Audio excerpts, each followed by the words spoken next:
सभी संतों को राम राम। राजस्थान के कुछ प्यारे संतों ने रिक्वेस्ट की है। कहा है कि भैया आज जो है गुरु महाराज की सृष्टि रचना ग्रंथ पे कुछ रोशनी डाले। तो आज इसी पे थोड़ी चर्चा करते हैं। पहले भी कई बार हमने जो यूनिवर्स है, जो ब्रह्मांड है, निराकार कैसे बना, कैसे सनातन जो मूल तत्व है, किस तरीके से दोनों के मिलन से वाइब्रेशन फील्ड पैदा हुई और पार ब्रह्म से कैसे क्रिएशन हुई, कैसे स्वरूप से चेतना निकली, हंस बना, उसको तेज दिव्य शरीर मिला, फिर सूरत मिली, फिर जैसे जैसे आगे बढ़ता गया मन चित बुद्धि अहंकार लगता गया। हमने कई बार ये चर्चा करी है। कैसे फिर यूनिवर्सल कॉन्शियसनेस बनी, कैसे अहंकार बना, कैसे फिर हम सब यहाँ के फंस गए। और देखो, एक बात समझो, जब सृष्टि रचना कहते हैं ना, उसका मतलब है साकार सृष्टि की रचना।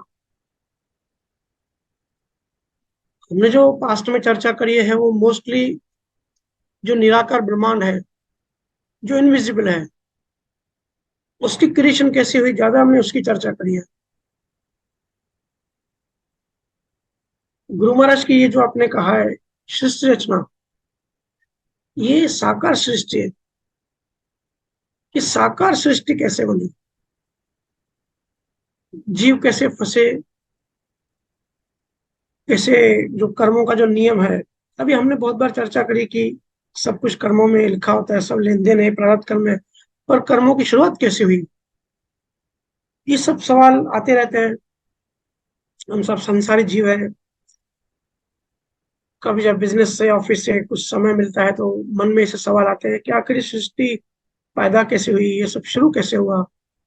अगर कुछ नियम से कुदरत काम करे तो नियम भी किसने बनाए। ऐसे चिंतन मनन होता रहता है। तो निराकार और साकार सृष्टि,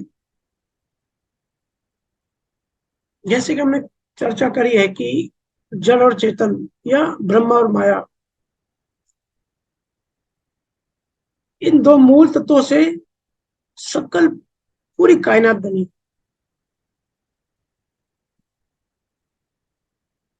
गुरु महाराज इसको सत्य स्वरूप और अहंकार,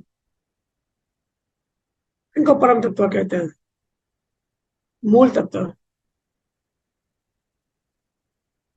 स्वरूप में से चेतना या हंस निकला, और जैसे जैसे उसकी यात्रा आगे बढ़ी, जहां जहां वो ठहरा उसकी वाइब्रेशन फ्रीक्वेंसी, या सिंपल भाषा में लोक जिसको हम कहते हैं कि लोक बनते गए। साइंस में इसको वाइब्रेशन फील्ड कहते हैं। फील्ड बनती गई। इसको ऐसे समझो जैसे गंगा हिमालय से बहती है, स्टार्ट होते है गौमुख से। तो जब निकलती है तो बड़ी शुद्ध होती है। कोई भी नदी जब पहाड़ से निकलती है ना, तो उसका पानी बड़ा शुद्ध होता है। पर जैसे जैसे वो बहती जाती है, जैसे जैसे वो नीचे आती जाती है, उतना पानी मैला होते हो जाता है। ऐसे ही चेतना की यात्रा है। चेतना सीढ़ियों की तरह नीचे उतरती गई। वो जितना नीचे आती गई, उसको शरीर मिलते गए। जैसे नदी में अलग अलग पहाड़ से बहती हुई आती है, तो अलग अलग पहाड़ की अलग अलग मिट्टी अपने साथ लेकर आती है। ऐसे ही चेतना जिस फील्ड से गुजरती है, तो पहले दिव्य का दिव्य शरीर, फिर सूरत का आया, फिर नया तत्व शरीर उसको मिलता है। मन, चित्त, बुद्धि, अहंकार, पांच रस, और बाद में बायोलॉजिकल, जिसको हम आज शरीर कहते हैं, पांच तत्वों की देह, ऐसे नीचे गिरती जाती है। जिस फील्ड में चेतना होती है उस फील्ड का उसको शरीर मिलता है।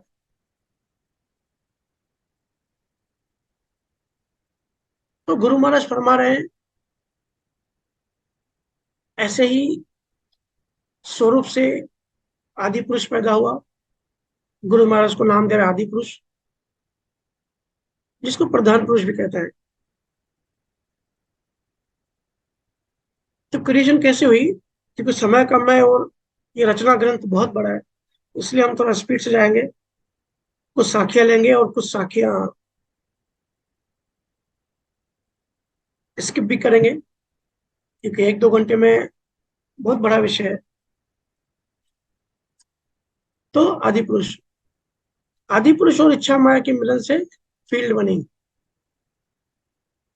उसको गुरु महाराज ने निरंजन कहा। उस निरंजन से ओमकार शब्द बना। इस ओमकार से ही दुनिया बनी। कई ग्रंथों में, कई संतों ने कहा है कि ओमकार से ही सब बना। आपने भी सुना होगा। ये एस्ट्रोफिजिक्स में कहते हैं स्ट्रिंग थ्योरी, कि अगर एटॉम्स के, परमाणु के भी अगर डीप में जाएंगे, इलेक्ट्रॉन, प्रोटॉन, न्यूट्रॉन और जो क्वेक्स है उसके भी अगर डीप में, गहराई में जाएंगे, कि आखिर ब्रह्मांड की गहराई में सूक्ष्म तत्व क्या है जिससे सब कुछ बना, तो वो कहते हैं वो एक वाइब्रेशन है, स्ट्रिंग्स है, तरंग हैं। वो उसको नाम देते हैं ओमकार। ओमकार की तरंग है। कहने का मतलब कि सब कुछ शब्द से बना है। दादू ने भी कहा है, सबदे बंदिया सबदे रे, और सबदे ही सब जाए, सबदे ही सब उपजे और सबदे शाम समावे। शब्द से ही सब पैदा हुआ और शब्द में सब खत्म हो जाएंगे। और शब्द शब्द की भी अलग अलग फील्ड है। जितनी जितना पानी नीचे उतरेगा, अब पहाड़ तो हो सकता है 25,000 फुट तक पहाड़ होते हैं, तो हाईएस्ट है। तो 20,000 फीट पे जो पहाड़ी होती है, वहां का जो पत्थर होगा उसके मिनरल्स पानी में मिल जाते हैं। फिर और 5,000 फीट पानी नीचे आएगा तो दूसरे टाइप के मिनरल्स होते हैं। ऐसे ही शब्द के भी दूसरे दूसरे बदलते जाते हैं, रीत बदलती जाती है। बड़ा गहरा विषय है, बड़ी डीप समझ चाहिए, बड़ी हाई लेवल की कॉन्शियसनेस चाहिए ये कॉन्सेप्ट समझने के लिए। और हम सरलता से लेते हैं। तो आपने यूट्यूब पे भी देखा होगा, काफी सारे वीडियोस आते हैं कि ओमकार ही मेन है, ओमकार से ही सृष्टि बनी। तो ओमकार की तरंगों से महातत्व बना। महातत्व से पांच गुण बने। पांच गुणों से शक्ति बनी, और शक्ति से तीन गुण बने। महातत्व हमने भी कई बार चर्चा करी है।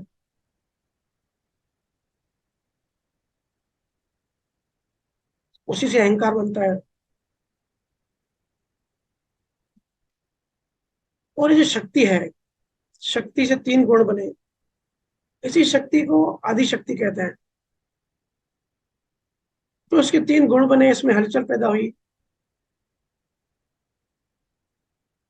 आदि गुरु शंकराचार्य ने जो ज्ञान दिया है, वो यहीं से दिया है, इसके बाद से। देखो, हर संत ने, हर गुरु ने, हर सतगुरु ने जहां तक वो पहुंचे वहां समझा, वहां का कॉन्सेप्ट अनुभव किया और शब्दों में उतारने की कोशिश करी। अब हर किसी की रीच अपनी अपनी है। जो शंकराचार्य जी जो थे वो वहां तक पहुंचे कि आदि शक्ति बनी, तो आदि शक्ति के बाद का उसने पूरा विज्ञान दिया। और साइंस भी यही कहती है कि पहला जो तत्व था, तीन तत्व बने, जैसे तीन गुण हैं। तो पहले जो शुरुआत थी बिग बैंग के बाद, जो पहला जो एटॉम बना वो हाइड्रोजन बना। हाइड्रोजन में एक प्रोटॉन एक इलेक्ट्रॉन चाहिए। फिर हाइड्रोजन से जैसे समय बीता, आगे बढ़ते गया, हीलियम बनी। फिर हीलियम से ऑक्सीजन बनी। हाइड्रोजन और नाइट्रोजन के मिक्सचर से ऑक्सीजन बना। तो हाइड्रोजन, हीलियम, ऑक्सीजन ये बेसिक एलिमेंट्स है पूरे ब्रह्मांड के। इसी को हम ब्रह्मा विष्णु महेश भी कहते हैं। देखिए ये तो ज्ञानियों ने, गुरुओं ने नाम दिए कि ब्रह्मा विष्णु महेश, क्योंकि आसान भाषा में समझाने के लिए कुछ ना कुछ यूज करना पड़ता है। अगर वो हाइड्रोजन या कुछ तत्व कहते तो लोग नहीं समझते। तो ऐसे हर गुरु अपना अपना जो अनुभव जो देखता है वो शब्दों में उतारने की कोशिश करता है। पर ये सब्जेक्ट ऐसा है कि जो सुमिरन रोज सुमिरन करता है, जिनकी चेतना उच्च लेवल की है, अनुभव से ही ये गहरा विषय समझ सकते हैं। तो शक्ति बनी, प्रकृति बनी। तो शक्ति ने महातत्व से पूछा कि हु इज माई क्रिएटर, मुझे बनाने वाला कौन है, मेरा मालिक कौन है, मेरा दास कौन है, और मेरा बनने का उद्देश्य क्या है। तो महातत्व ने, क्योंकि वो निराकार था, महातत्व जो था निराकार रूप था। देखिए निराकार साकार ये भी थोड़ा डिफिकल्ट है समझना। महातत्व जो था ओरिजिनल, उसका स्वरूप जो निराकार था, फिर वो साकार हुआ और शक्ति को कहा कि आपको तीन लोक बनाना है, साकार सृष्टि बनानी है। क्यों बनानी है, इसका उद्देश्य हम बाद में समझेंगे। तो प्रकृति ने, शक्ति ने पूछा कि भाई साकार दुनिया बनानी है, लेकिन इसके लिए मटेरियल क्या है, किस मटेरियल से बनाऊंगी मैं, इस सबको कैसे बांधूं। आप तीन लोग तो कह रहे हो कि बनाओ, लेकिन उसको बांधने के लिए मटेरियल चाहिए, सामान चाहिए, मैं कैसे बांधूं। यहाँ तो कुछ दिख नहीं रहा है, क्योंकि हमने कई बार चर्चा करी है कि प्रकृति मतलब अंधेरा। तो शक्तियों को समझ में नहीं आया,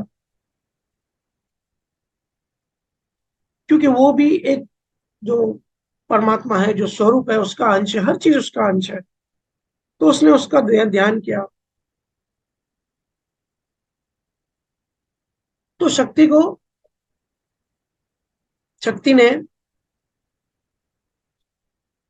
महाशून्य के ब्रह्म जल से, अंड कटाक्ष से विष्णु पैदा किया। मतलब ये विष्णु बन गया। फिर विष्णु के नाभि से कमल निकला। हम सब ने ये सुनी है ये कहानियां, यही वेदों में भी है और गुरु महाराज ने भी यही कहा है कि विष्णु के नाभि से कमल निकला। फिर उस कमल पे ब्रह्मा बैठा और ब्रह्मा की भ्रिकुटी से शिव निकला। तो इस तरीके से ब्रह्मा विष्णु महेश की क्रिएशन हुई, पैदा हुआ। देखिए दोनों में डिफरेंस समझिए, निराकार और साकार में।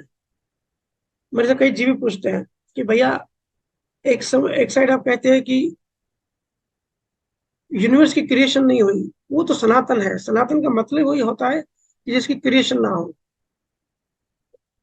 और गुरु महाराज ने फिर ये सृष्टि रचना ग्रंथ बताया। रचना का मतलब है क्रिएशन, मतलब क्रिएशन मतलब कभी ना कभी पैदा हुई।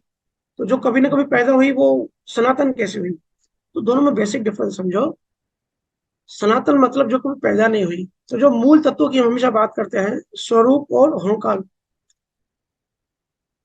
ब्रह्म और माया, जड़ और चेतन, ये सनातन है। इसको कभी किसने पैदा नहीं किया। ये मूल तत्व कहे जाते हैं, ये हमेशा आए हमेशा रहेंगे। गुरु महाराज यहाँ पे जो सृष्टि रचना की बात कर रहे हैं ना, वो क्रिएशन हुई, वो क्रिएट किया गया, वो बनाई गई किसके द्वारा, शक्ति के द्वारा। शक्ति, ब्रह्मा विष्णु महेश, ये चारों ने पूरी दुनिया, पूरी सृष्टि बनाई। तो अभी ये चारों पैदा हो गए, इसलिए प्रलय में इनका भी नाश होता है, क्योंकि जो चीज पैदा होती है वो चीज खत्म भी होती है। सिर्फ जो निराकार है ना, वो कभी खत्म नहीं होती। गुरु महाराज ने कहा है चार लोग स्थिर सदा, वो चार लोग हमेशा स्थिर है। तो इलेक्ट्रॉन, प्रोटॉन, न्यूट्रॉन और इसके जो बेसिक तत्व वो बन गए। ब्रह्मा विष्णु महेश जिसको कहते हैं, प्रकृति भी कहते हैं। और जो बिग बैंग की जो थ्योरी है ना, वो यहीं से पैदा हुई। साइंस जो रिसर्च में लगी है कि बिग बैंग से पहले क्या था, बिग बैंग के बाद में क्या था, तो वो समझते हैं कि बिग बैंग से ही सब कुछ शुरुआत हुई। लेकिन बिग बैंग तो बहुत बाद में हुआ। उससे पहले जो गुरु महाराज ने ज्ञान दिया है, उससे पहले का, उससे पहले क्या था। तो इन चारों ने, ब्रह्मा विष्णु महेश और शक्ति, इन चारों ने मिलके आकार बनाना शुरू किया। 5 तत्वों के गुण से धरती आकाश पाताल इनकी डिजाइन बनानी चालू की। तो जब डिजाइन बनाई और ये सब चीजें बनाई, क्रिएट किए, मेरा हो सकता है प्रोनाउंसिएशन बराबर ना हो, क्योंकि दांत में बहुत पेन हो रहा है, तो हो सकता है मैं प्रॉपर प्रोनाउंस नहीं कर पा रहा हूँ, तो थोड़ी कंफ्यूजन हो, कोई कोई वर्ड मेरा इधर उधर हो जाए। तो डिजाइन तो बना ली, लेकिन उसका कोई आधार नहीं था। तो इसलिए आकाश, ये जो स्पेस हम देख रहे हैं ना, ये रुक नहीं रहा था। जो भी वो बना रहे थे वो रुक नहीं रहा था, क्योंकि आधार चाहिए। सत्य स्वरूप निराधार है, उसके सिवा जो भी है उसको आधार चाहिए रुकने के लिए। तो वो परेशान हो गए चारों कि अभी क्या करें। फिर वो ध्यान में बैठे, तो उनको समझ में आया कि सत्य शब्द का सहारा लो। सत्य शब्द से ऐसी चीज का सहारा लो जो खुद स्थिर है। तो खुद स्थिर क्या है? सत्य शब्द।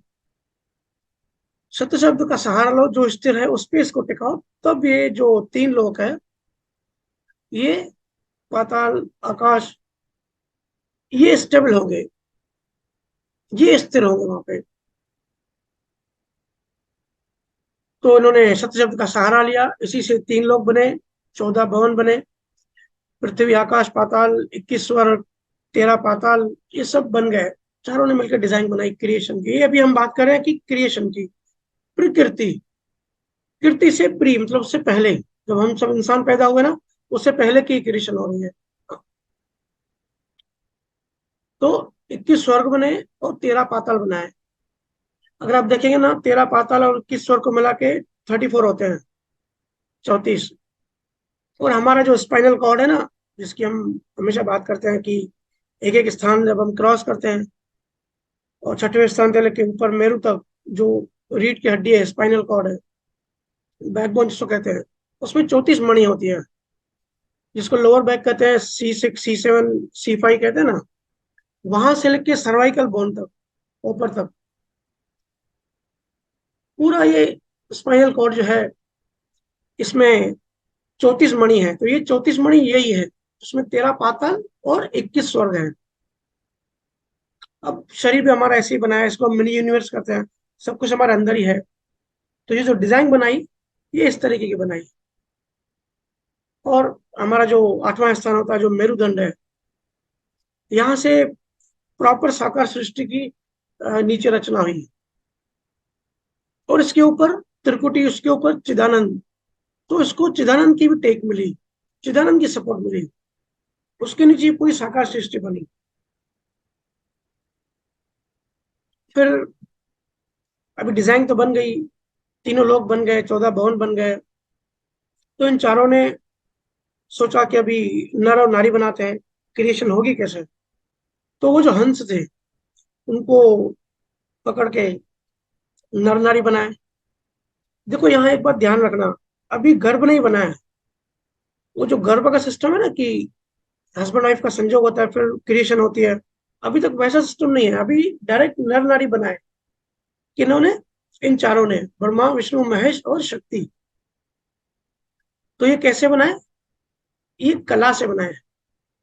एक होती है क्रिएशन जो गर्भ से क्रिएशन होती है, लेकिन गर्भ की क्रिएशन से पहले क्रिएशन कैसे होती थी? कला से। तो अपनी कला से नर और नारी बनाए। लेकिन वो जो हंस को ऊपर मन को जोड़ के, इच्छा माया को जोड़ के ये जीव बना रहे थे, लेकिन वो जीव, क्योंकि हम सबके अंदर परमात्मा है ही, मूल जो कोर में तो है ही, और प्यास सबकी वही है। तो जब वो क्रिएशन करी, जब नर नारी बनाए पृथ्वी पे, तो वो जो पहले जो लोग थे, वो ध्यान करके वापस पार ब्रह्म में चले जा रहे थे, ऐसा गुरु महाराज ने बताया। वो जब देखने आया कि सृष्टि हमारी कैसे चल रही है, देखा तो यहाँ कोई है ही नहीं, कि कोई जीव रुक ही नहीं रहा है। जिसकी क्रिएशन करो, वापस जो आया, जहां से आया वापस वहीं जा रहा है। ध्यान में बैठ रहे हो, ध्यान में वापस जा रहा है, क्योंकि ध्यान भंग करने का दूसरा कुछ अभी क्रिएट ही नहीं हुआ था।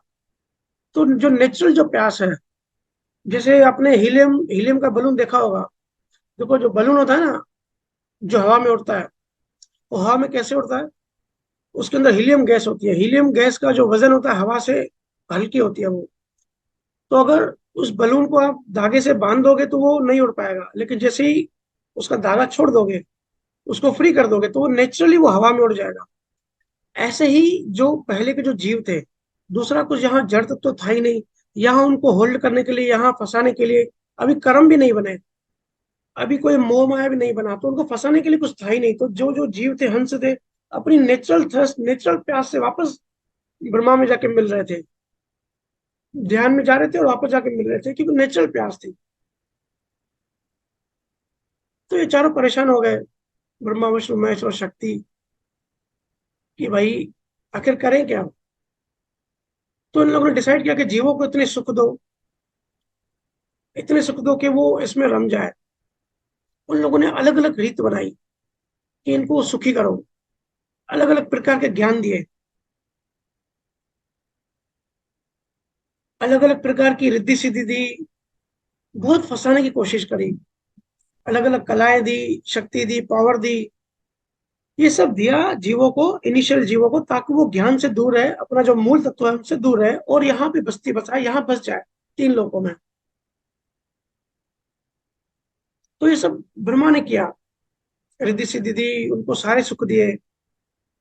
और विष्णु ने, गुरु महाराज कहते हैं कि विष्णु ने ऋषभ देव को राजा बनाया, वो सारे जीव बनाए, उनका राजा ऋषभ देव को बनाया। और जीवों को इस तरीके से ज्ञान दिया ऋषभ देव ने कि भाई अगर आपको वापस जाना है ब्रह्मा में, तो आपको विष्णु की शरण में जाना पड़ेगा, विष्णु की मानो, विष्णु की भक्ति करो। और विष्णु की भक्ति में, और विष्णु ने ओम शब्द को बड़ा बनाया, क्योंकि वो शब्द की जानकारी रखते थे, जीव थे। तो अभी उनको फंसाए कैसे? तो नियक्षर की जानकारी उनसे दूर हो जाए, इसलिए उनको ओम का शब्द बड़ा बताया कि ओमकार का, ओम का शब्द बड़ा है, ओम की पूजा करो। और अनेक पूजा पाठ वाला सिस्टम बनाया।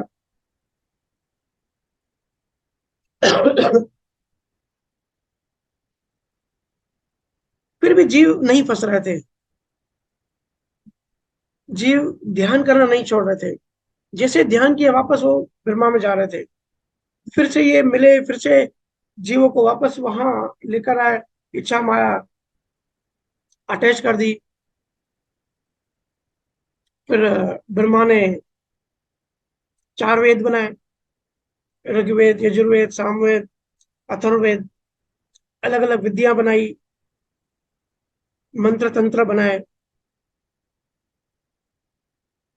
देखो, संसार में जितनी भक्तियां ना, खास करके हिंदुस्तान में, सब भक्तियां वेदों से, उपनिषदों से आई है।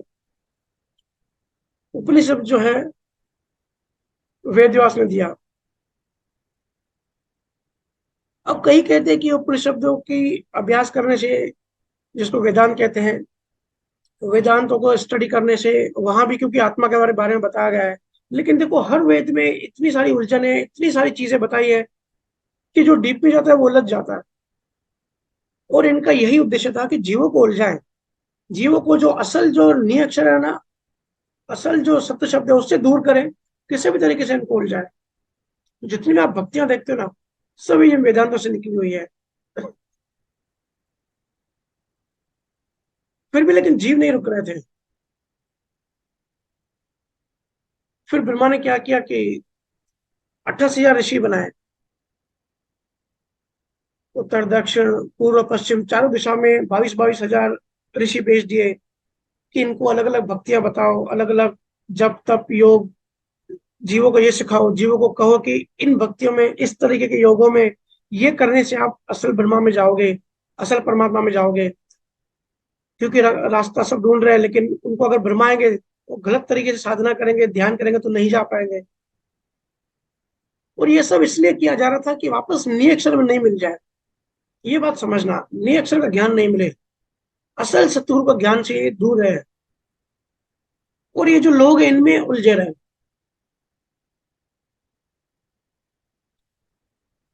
मंत्र बनाए, अलग अलग मंत्र बनाए। देखो, वेदों में सारे मंत्र हैं, हवा में उड़ने वाले ऐसे ऐसे अनुष्ठान है कि अगर इतने लाख का मंत्र जपोगे तो आपको रिद्धि सिद्धि आ जाएगी, आपको पावर आ जाएगी, शक्ति आ जाएगी हवा में उड़ने की, अलग अलग कलाएं आ जाएगी,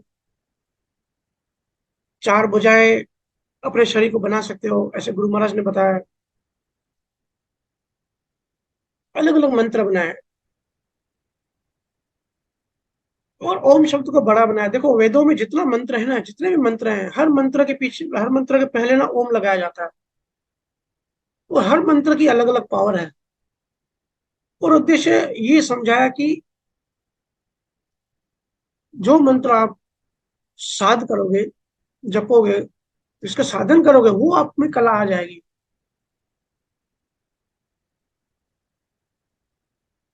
अर्णा पुराण बनाए। अर्णा पुराण में देखो अलग अलग रास्ते हैं। क्या रास्ते हैं? अलग अलग रास्ते हैं ब्रह्मा को पाने के लिए। एक पुराण एक चीज कहेगा, शिव पुराण दूसरी चीज कहेगा, विष्णु पुराण दूसरी चीज कहेगा। कहीं मूर्ति पूजा करो ऐसा बताया गया है, कहीं यज्ञ हवन से ही परमात्मा मिलेगा ऐसा बताया गया है। ये सब उलझाने के लिए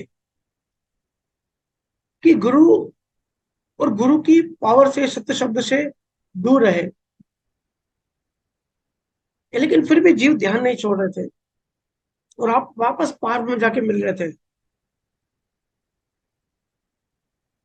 तो ये सब जो मेहनत कर रहे थे, ये जो कोशिश कर रहे थे, पहले ब्रह्मा ने मेहनत करी, फिर विष्णु ने मेहनत करी, विष्णु ने नवदा भक्ति दी, ब्रह्मा ने वेदों का ज्ञान दिया। अब शंकर और शक्ति आए, बोले हम कोशिश करते हैं। इन्होंने कोशिश करी। तो अभी कुछ साक्ष्य लेते हैं, क्योंकि उन्होंने रिक्वेस्ट की कि भैया कुछ साक्ष्य भी लेना है इस पे। बड़ा इंटरेस्टिंग सब्जेक्ट है। इससे सिर्फ हमको ये नहीं समझना है कि क्रिएशन कैसे हुई, बल्कि ये भी समझना है कि जीव कैसे फंसे, और ये आज की हमारी सिचुएशन है कि आज हम कैसे फंसे हुए हैं, कैसे कैसे भ्रमों में, कैसे कैसे अलग अलग भक्तियों में फंसे हुए हैं, कैसे कैसे भ्रमाए गए हैं। किसी पंडित के साथ अगर आप चर्चा करो तो पंडित वेदों के मंत्र उच्चारण करके कहेगा कि देखो भगवान ने बताया बताया है कि ऐसा करने से ऐसा होगा, अगर ऐसा नहीं करोगे तो पाताल में जाओगे। कैसे मतलब डरा के रखा हुआ है। वो डराया किसने? ये डर आ कहाँ से रहा है, ये भ्रम आ कहाँ से रहा है? जब सतगुरु कहते हैं कि प्रेमा भक्ति प्रेम भक्ति है, किसी से डरने की जरूरत नहीं है, सिर्फ प्रेम में डूब जाओ, समर्पण कर दो, पहुंच जाओगे। तो फिर इतने क्रियाकांड आए जगत में कहाँ से? इतने सारे धर्म कैसे पैदा हो गए? 800 करोड़ आज लोग हम रह रहे हैं, 3000 के ऊपर दुनिया में धर्म है, इतने धर्म पैदा कैसे हो गए? ये फंसाने के लिए, यहाँ हमको अटकाने के लिए। क्योंकि उनको वहां यहाँ नगर बसाना है, उनको ड्यूटी दी गई बस्ती बसाने के लिए। तो कुछ यहाँ साखियां लेते हैं। अब इतनी कोशिश करने के बाद भी जीव फंस नहीं रहते हैं। गुरु महाराज कह रहे हैं, तो पण हंस कोई नहीं आरे, ब्रह्म ध्यान नहीं छोड़े, जब शिव सक्त गही कर कीमत, कसर कोर भो काढ़े। कि इतना करने के बाद भी कोई हंस यहाँ नहीं रुक रहा था, वो ब्रह्म ध्यान नहीं छोड़ रहे थे। जब शिव शक्त गही कर कीमत, कसर कोरे भो गाड़े, की कोई भी कसर नहीं छोड़ी, फिर भी जीव लुक नहीं रहे। फिर शक्ति और शंकर ने और रीत अपनाई। किया रोग वीर बोह पैदा, कवेश्वर वैद बढ़ाया। अभी तक विष्णु और ब्रह्मा क्या कर रहे थे? जीवों को सुखी सुख दे रहे थे। तो अभी शंकर और शक्ति ने कहा कि अभी हम जीवों को दुख देना चालू करते हैं। किया रोग वीर बहु पैदा, कवेश्वर वैद बनाया। कि एक से एक अगर इनको उलझाना है तो एक तरह बीमारियां पैदा कर दो, एक दूसरे साइड वैद पैदा कर दो, मतलब डॉक्टर पैदा कर दो कि लोग इनमें ही उलझे रहे। काम और क्रोध, मोह और ममता, ये चारों अंग लाया। गुरु महाराज कहते हैं कि रोग पैदा कर दिया और वैद पैदा कर दिया, और काम और क्रोध, मोह और ममता, काम पैदा कर दिया। देखो आज सारी दुनिया काम से ग्रस्त है। कामुक विचार अगर किसी भी साइकोलॉजिस्ट के पास जाएंगे ना, उसके पास 90% पेशेंट यही आते हैं कि विचार रुक नहीं रहे हैं। ये इतनी बड़ी बीमारी, ये ऐसे समझो कि कंप्यूटराइज चिप अंदर डाल दी गई है। काम और क्रोध, मोह ममता। काम डाल दिया, क्रोध डाल दिया, मोह डाल दिया, ममता डाल दी। ये चारों अंग लाया, ये चारों को सब में डाल दिया। खुदा चाहा खुदा चाहा ब्रह्म दुख तृष्णा, निद्रा मोह विस्तारी। निद्रा मतलब भूख, भूख चाह, चाह पैदा कर दी। तृष्णा, तृष्णा पैदा कर दी। ब्रह्म दुख तृष्णा, ब्रह्म पैदा कर दिए। निद्रा मोह विस्तारी, नींद पैदा कर दी। कि भाई अभी, पहले क्या, पहले के जो जीव थे ना इनिशियली, गुरु महाराज समझा रहे हैं कि वो ना खाना खाते थे, ना उनको भूख लगती थी, ना वो सोते थे, तो वो ध्यान करते थे, तो डायरेक्ट चले जा रहे थे। तो शंकर और शक्ति ने ऐसी डिजाइन की कि इनको ऐसे उलझाओ, इनको समय नहीं दो भजन सिमरन करने का, ध्यान करने का। इनको फंसाओ, इनको भूख पैदा करो। भूख पैदा होगी तो खाने की तलाश करेंगे, नींद आएगी तो फिर सो जाएंगे। निद्रा बहु विस्तारी, कियो कपट झूठ सो पैदा। कपट पैदा किया, झूठ पैदा किया। कुबुद और कला विचारी, कुबुद्धि दे दी और अलग एक विचार पैदा कर दिए। तो अभी तक क्या पैदा कर दिया शंकर और शक्ति ने? बीमारियां पैदा कर दी, और बीमारी को डॉक्टर पैदा कर दिया, मतलब डुअलिटी चालू कर दी। मोह डाल दिया, भूख पैदा कर दी, नींद पैदा कर दी, कपट डाल दिया, झूठ डाल दिया। कुछ साखियां इसके ऊपर क्या, क्योंकि समय कम है। आगे गुरु महाराज कहते हैं, जब सुन जोग बहुत विद लाया, समझ सरोदि कियो। काया माय खंड पिंड सोजर, ज्ञान ब्रह्म ले दियो। गुरु महाराज कहते हैं कि बहुत सारे योग और अलग अलग विद्या, जो कि ब्रह्म को जो असल तत्व में नहीं ले जाती, ऐसे डिफरेंट डिफरेंट योग करने की विद्या सिखा दी इसने, शंकर और शक्ति ने। उनको कहा कि ये करने से आप असल ब्रह्म में जाओगे, लेकिन असल ब्रह्म में नहीं जाते हैं, ब्रह्म ज्ञान में। आज भी कई जीव पूछते हैं कि भैया आप भी ब्रह्म ज्ञान की बात करते हो, हम भी ब्रह्म ज्ञान सुनते हैं, लेकिन ब्रह्म ज्ञान में फर्क है भाई। अगर फर्क नहीं होता तो सभी पहुंच जाते थे। काम क्रोध मोह लोभ अहंकार सब निकल जाता था, क्योंकि शब्द सेम सेम है, बातें मिलती जुलती है। लेकिन थोड़ा भी गुण रह जाता है तो थोड़ी बीमारी रह जाती है, तो बीमारी रह जाती है। ज्ञान ब्रह्म ले दियो, कि ये जो ज्ञान है ये ब्रह्म में ले जाएगा। पर असल में वो ऐसा नहीं था, ये असल तत्व, असल ब्रह्म से दूर ले जा रहा था। फिर आगे, बिच्छू सरब, बिच्छू सड़ब बढ़ाया कहता, दर दर देही दान्या। चारु वर्ण किया गट दासन, बहु विधु शब्द उचार्या। बहुत सारे बिच्छू सरब, अलग अलग वैरायटी जानवरों की पैदा कर दी। दर दर देही दानिया, चारु वर्ण किया बट दर्शन, कि चार जो वर्ण है वो पैदा कर दिए सोसाइटी में, बीच में डिफरेंस डाल दिया कि उसी में उलझे रहो। षट दर्शन, छह दर्शन बना दिए। हम सबको पता है कि छह दर्शन है। अगर हिंदुइज्म में देखेंगे कि कलेक्शन ऑफ छह दर्शन इक्वल टू हिंदुइज्म। छह दर्शन कौन कौन से हैं, और अलग अलग ऋषियों ने दर्शन बनाए। योग दर्शन, न्याय दर्शन, वैशिष्टिक, मीमांसा, वेदांत, ये सब जो है दर्शन है। अलग दर्शन अलग अंग बताता है। लेकिन गुरु महाराज कहते हैं कि छह दर्शन बनाए ये भी ब्रह्मांड के लिए। हालांकि हर दर्शन अगर देखेंगे ना, तो सत्य तक कैसे पहुंचे, हम आत्मा है, अहम ब्रह्मास्मि, यही बात करता है। लेकिन ये भी ब्रह्मांड के लिए। देखो गुरु महाराज कितनी गहरी बात कर रहे हैं, कि बात तो वो भी यही कहते हैं, लेकिन वो भी जो बता रहे हैं वो भी ऐसा नहीं कि भाई आप निकल जाओ उससे, वो भी फंसाने के लिए। ये बात सुनकर आप उसमें उलझ जाओगे, फिर उसमें उलझ गए तो सत्य का रास्ता नहीं मिलेगा। वैद्य जिसको नेति नेति कहते हैं, कि नेति नेति छूटते जाओ, पीछे हटते जाओ। बट नेति नेति मतलब कैसे, प्रोसेस कैसे होगा? दूध में घी है, सिर्फ वैद्य बता रहे हैं कि दूध में घी है, नेति नेति, लेकिन घी निकलेगा कैसे उसका प्रोसेस नहीं बता रहे हैं। मतलब आधी बात बता रहे हैं, आधी नहीं बता रहे हैं। क्यों? भरमाने के लिए, ताकि इसका रास्ता डाइवर्ट हो जाए।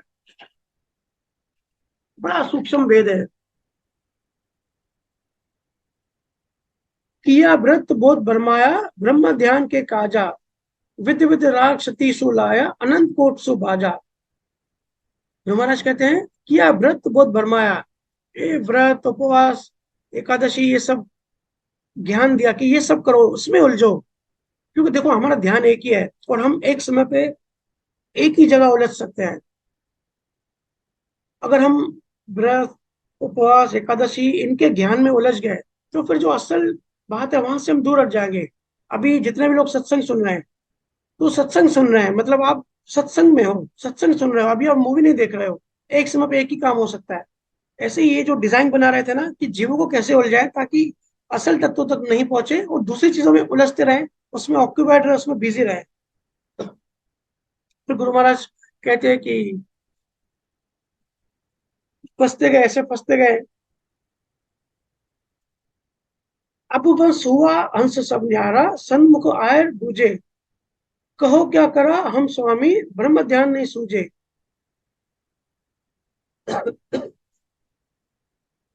अभी इतनी सारी वैरायटी, इतनी सारी जो है चीजें पैदा हो गई, इतनी सारी चीजें पैदा हो गई तो जीव उलझने लगे, उनका ध्यान भटकने लगा। जंतर किया मंत्र बहुत अंतर, जाड़ बहुत बढ़ाया, बाजी ख्याल किया जुग हुजूर, विध विध रामत लाया। जंतर तैयार किया, मंत्र बनाए, झाड़ फूक बनाए, मतलब अलग अलग चीजों में उलझाते गए, उलझाते गए, उलझाते गए। किया पंथ बहुत विध भारी, भारा राह चलाया, भिन्न भिन्न भेद किया सुखदायक, वाले वाले लाच दिखाया, वाले साच दिखाया। मतलब बहुत सारे पंथ बना लिए, बारह राह चलाया। हर एक पंथ के देखो जो ओरिजिनली होते हैं ना, एक एक ज्ञान होता है, एक पंथ होता है, उसके 12 जो है, 12 रास्ते निकल जाते हैं। ये आप अभी भी देख सकते हो। अभी भी अगर जीसस क्राइस्ट को देखोगे ना, उसके जो फॉलोअर थे, 12 जो मेन उनके जो शिष्य थे रोमन एम्पायर में, 12 शिष्यों ने अलग अलग डायरेक्शन में जाके वो ज्ञान फैलाया। जो महावीर स्वामी थे, उनके जो मेन जो थे गुणधर, गणधर जिसको कहते हैं मेन शिष्य, वो 12 थे। तो ऐसी रीत बनाई कि एक गुरु जब चले जाते हैं उसके बाद जो पंथ, जो उनके शिष्य जो वो चलाते हैं उसको पंथ कहते हैं, और ये मेन 12 बन जाते हैं, 1 से 12 बन जाते हैं। क्योंकि जब तक सतगुरु होता है तब तक तो वो सत्य होता है, वो ओरिजिनल होता है, वो मार्ग से सत्य स्वरूप तक पहुंच सकते हैं। लेकिन जैसे ही सतगुरु गए, शरीर छोड़ के गए, उसके बाद जो चलता है वो सत्य निकल जाता है, असत्य आ जाता है, वो फिर पंथ बन जाते हैं, संप्रदाय बन जाती है। इसी के लिए कभी भी गुरुजन कहते हैं, ज्ञानी कहते हैं, किसी हमेशा गुरु से जुड़ो, किसी संप्रदाय से मत जुड़ो। बारह राह चलाया, भिन्न भिन्न भेद किया सुखदायक, भिन्न भिन्न भेद, अलग अलग भेद किए, वाले साच दिखाया, ऐसे दिखाया कि यही सच है, ये जो भेद है यही सच है। हम सब भी सुनते हैं, जहां जाते हैं वही सच लगता है।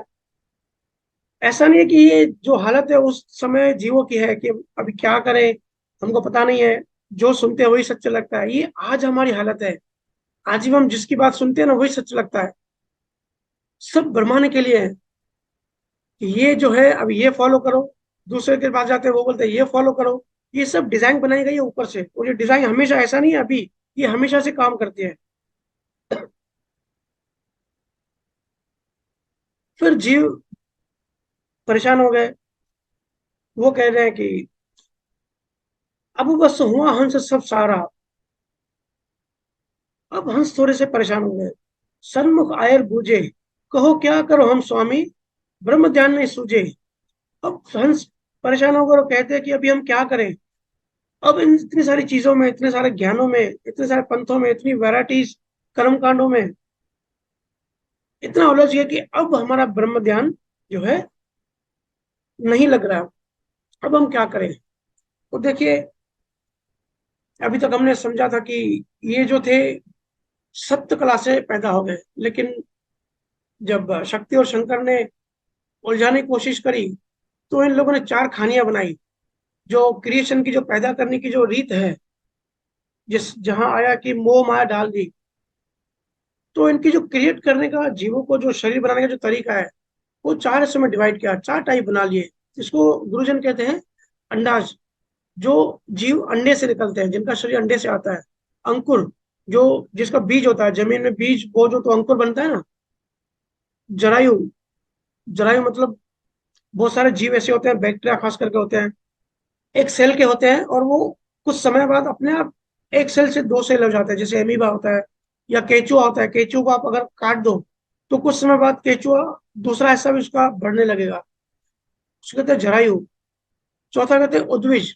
उद्विज मतलब पसीने में जो नेचुरल क्रिएशन, नेचुरल बैक्टीरिया बनते हैं, नेचुरल जो बायोलॉजिकल जो केमिकल से तत्व जो जीव बनते हैं। तो गुरु महाराज कहते हैं कि ये चार जो सोर्स हैं जीवों के शरीर को पैदा होने को, जीवात्मा को शरीर देने के, ये चार टाइप के शरीर बना लिए।